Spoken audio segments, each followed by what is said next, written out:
So, later tonight, LR Omega Shenron actually does release on the global version of DOKKAN. And, people aren't excited for this guy, right? And I think that's very fair. He's pretty much just bad. He wants to be on GT Bosses, right? And I will actually go ahead and make a video covering him. And that'll be out for today. I might actually do a stream also doing, Omega versus, all the fights in the game. Maybe just he's just maybe I'll consider it, but that's not the point of today's video here. The actual point of today's video is the fight that does come with Omega Shenron. So you may have seen it in the news. New stage of challenge event coming soon. This actually should go live. Actually, are there upcoming missions that'll determine when this actually goes live? I didn't double check here. Right here. So that does go live when the Omega Shenron banner does drop. So it's stage 8 of the When Wishes Backfire Birth of the Shadow Dragons event. And if you guys know what that event is, it's this one right here, the Shadow Dragons event that came out during the 8th anniversary. And of course the final stage here was Sin Shenron, which, on release on GP, this was the hardest fight in the game. Triple AoEs, defense lowering, super attack, very, very difficult fight, Sin Shenron right here.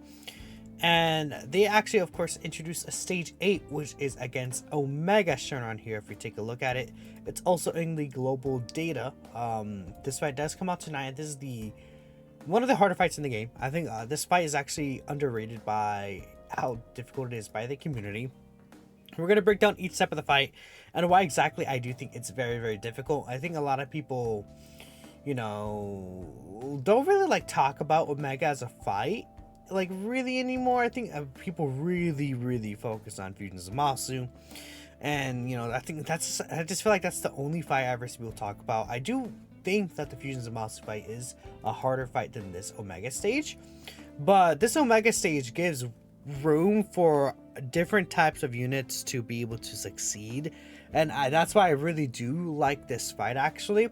And I think people's perception about how difficult the fight is, because you could use a lot of units that could actually start stacking up, is different than what it should be. Now keep in mind, there are some missions here you want to use a full power team, right? And then you also want to use a full final trump card team. Those missions, I'm pretty sure I do have them up on the channel. Not difficult, especially the final trump card mission. I think is quite easy at this point. Full power shouldn't really be too bad as well. But let's take a look at the fight here. So now there are 3 phases of this fight. This first fight here, I guess the first phase is against Tech Omega Shenron. So this guy doesn't actually really hit hard. 320k on his normal attacks, and then his super attack hits for about 800k. However, he does have 0 cooldown. And the thing about this guy is he either stuns you or seals you. It's either or, but whoever this guy hits with the super attack is a guaranteed stun or a guaranteed seal. And since he doesn't have any cooldown, he attacks about 8 times per turn. I find it very often this guy super attacks your slot 1 character, and then before the attack, right? And then he gets to a situation where, oh, I can't super attack with my character, or I can't stack up, right? Because the thing about this fight is he does have 40%, it seems, extra reduction against any type that's not int. So let's say, really, most characters that you would really use in this fight will basically have the extra 40% reduction, and thus this Omega actually ends up being relatively tanky for a first phase with 33 mil HP, 65% reduction plus the extra 40% right there. I don't think that adds together, right? It should be 105% reduction. That's not how it works, it seems. Obviously, right, you're still gonna do damage to the boss, but he's quite tanky in the first form. And again, unless you're running this unit, the Super Saiyan Trio, Rose, I think, is another character, even Super Saiyan 4 Goku, and then I think Ma Jr. Spinner was the only other character I would say that can really melt through the first phase. Rudigar, not really, because he needs to dodge for his additionals, but I think those 4 characters are like the characters that could like really melt through this first phase. But other than that, you know, if you're using like, I don't know, even if you're using like AGL or Gohan, especially, you know, like AGL characters, or even if you're running Tech Carnivore Goku, another defensive stacking character, this guy is able to eat those attacks really well. He doesn't even have a chance to dodge the attacks as well, right? A small 7% chance to dodge. So he could potentially just dodge the stat, like your character attacking, but you'll still obviously get the stack as well. So with that in mind, this is like the perfect stacking fight because you're able to really stall in this first phase. You could like stall and then you can get like to the next phase like turn 8 or turn 10, and then all your characters are really stacked up, full passives, and you're really decked out. Of course, as the harder hitting characters do end up getting, the easier it's going to be for you to just like wipe this first fight out. But it hasn't really happened yet unless again you're running type advantage. I think the 8th anniversary Lars and Sword of Hope Trunks are also characters that could like, you know, zoom through this fight, especially if you're getting a lot of critical hits. But that's really it. I think the 8th anniversary Lars, again, they're also very good here. I mean, GG Duo could build up their reduction a lot easier compared to Fusion Zamasu. Dragon Ball Z Duo here, they could get all the defensive stacks for themselves. Like, they're pretty good for this fight. Well, it's like, let's say a character like LR Future Gohan does run out of his extra 40% damage reduction here.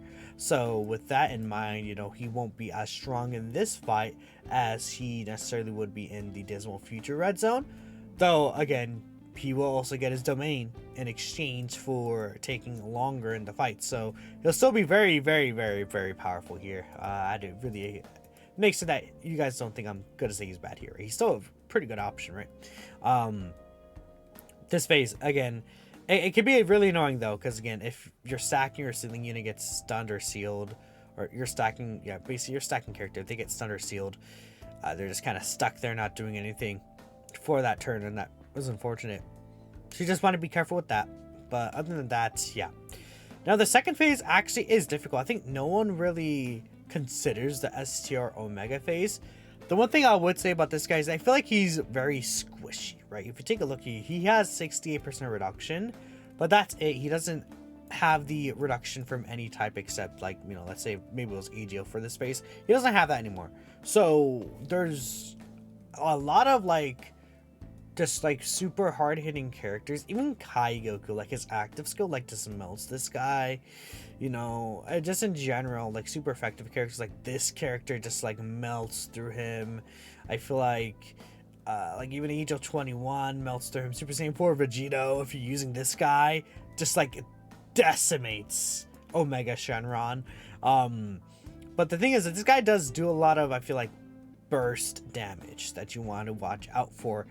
His AoE damage and his normals both hit for 400k. Now that's not really too bad, and the second AoE damage 36k.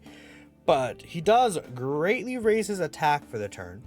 So this is important because this goes purely into the damage that he's doing in the AoE and his attack stack. So that actually goes up to 600k attack after he super attacks.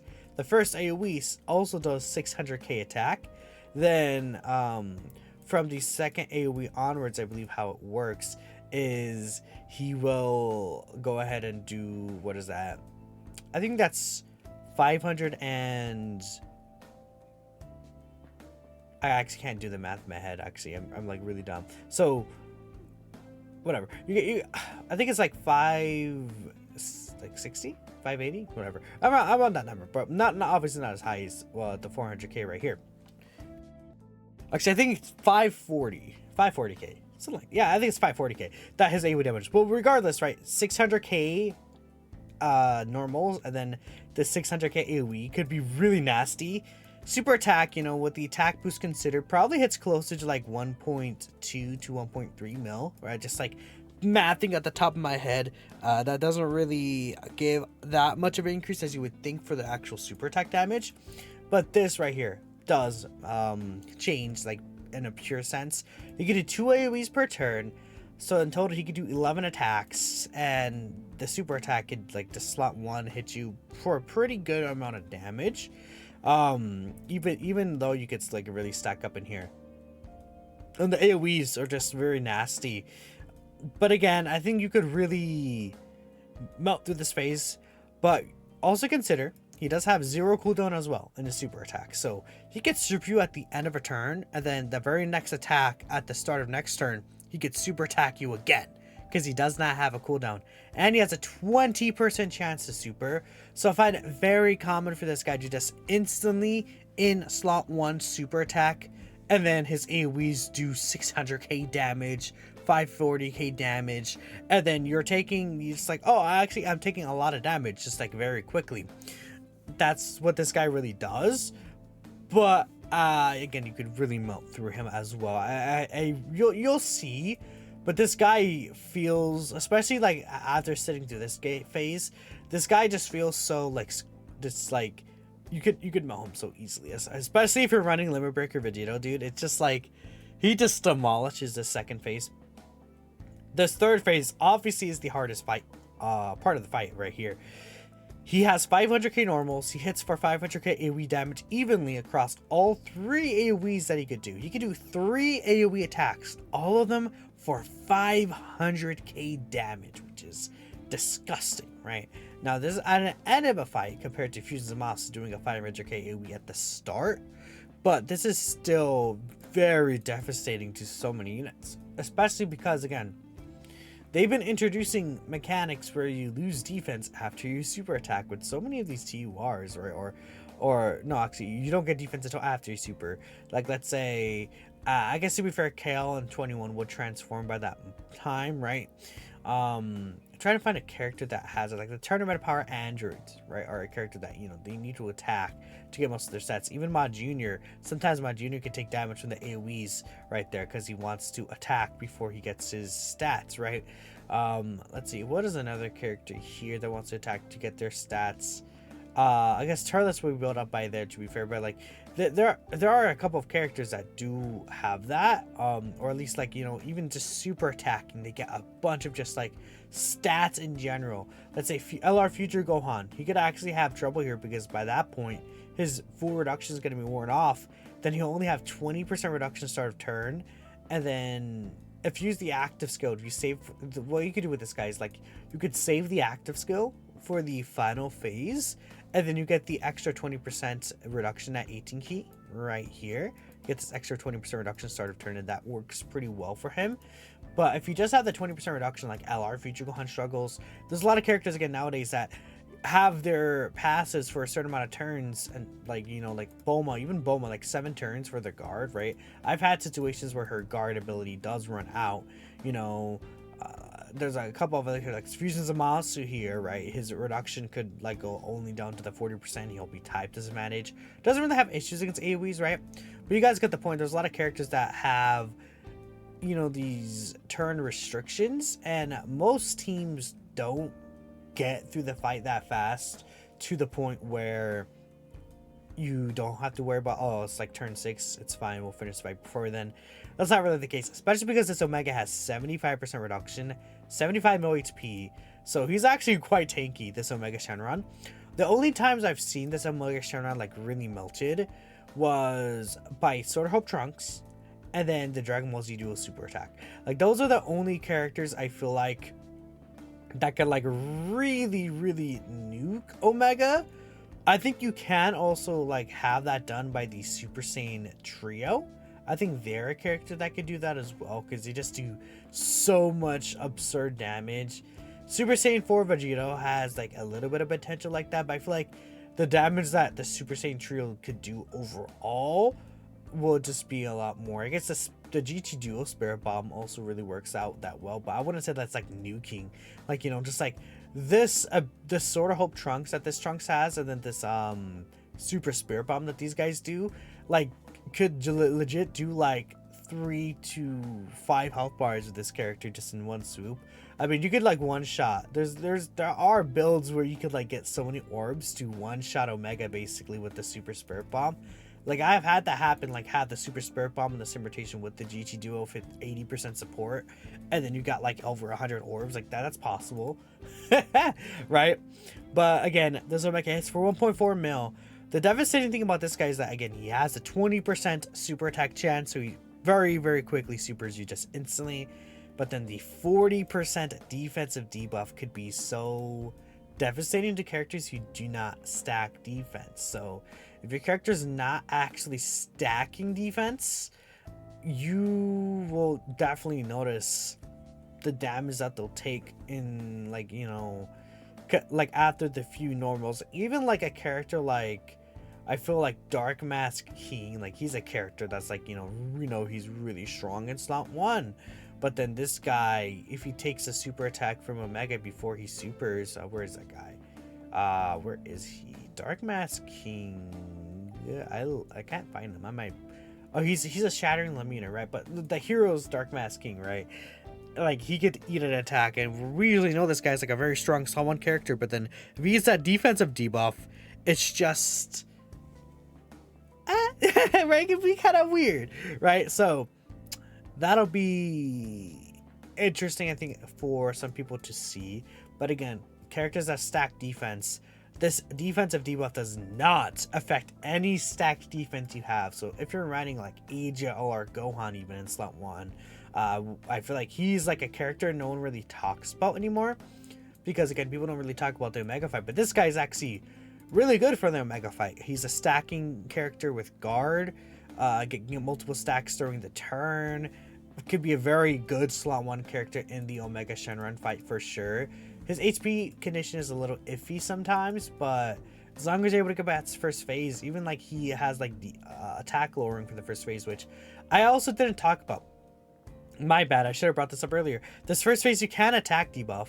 So you could even just like attack debuff this guy like with 23rd World Tournament Goku or like a bunch of other characters that have attack debuffs this first phase specifically. And then he could do like no damage to, like absolutely 0 damage, which is nice, right? Again, it helps really with characters that build up.